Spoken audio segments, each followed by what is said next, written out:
Кудымкаричка кемысы от номера школа, человечи с особенностью реализации федерального государственного образовательного стандарта нима межмуниципальной научно-практической конференция. Суелычкычем юащем мезвалися лептамаш это панташем волан, вичтача с мином коллега Людмила Дмитриева. ФГОС велипыртам Россиеш величан процесса джирку им годен отжиг, и это качень величищизас пондатиса велетны вильмоза. Сыйлыш кыч вешис величан процесс акшилыса шорнитны Пермской крайлан вид муниципалитетиш 047 велетиш. Не шорнитиса начальный классезен ФГОСлан пыртам елыш, а сыджа турячиса кыч пыртны виль стандартиса ыджиджи классезен величема. Также весьма актуальна сегодня проблема внеурочной деятельности при реализации федерального государственного образовательного стандарта. И эта проблема будет обсуждена.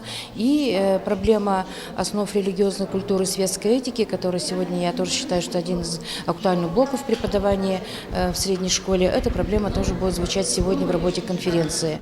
Это луна педагогизлан вели бур возможность речи тамыткат опытен, когда не актиса медборя куим год черна, сиакада, кыч школа осужалны ФГОСлан реализация черты.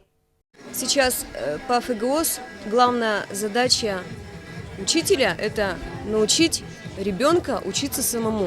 Вот это, наверное, такое основополагающее действие, которое мы должны выполнить по ФГОС.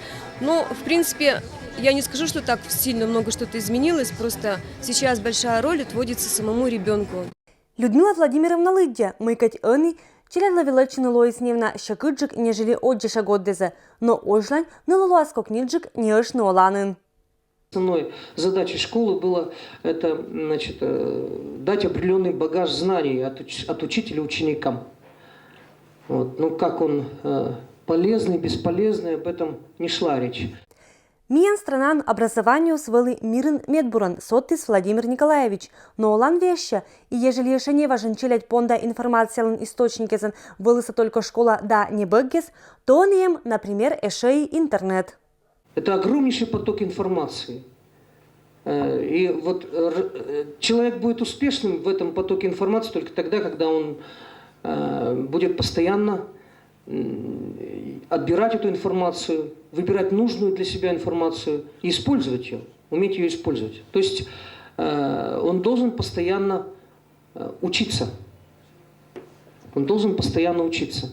Так вот, умение учиться – это основной девиз нынешнего ГОС.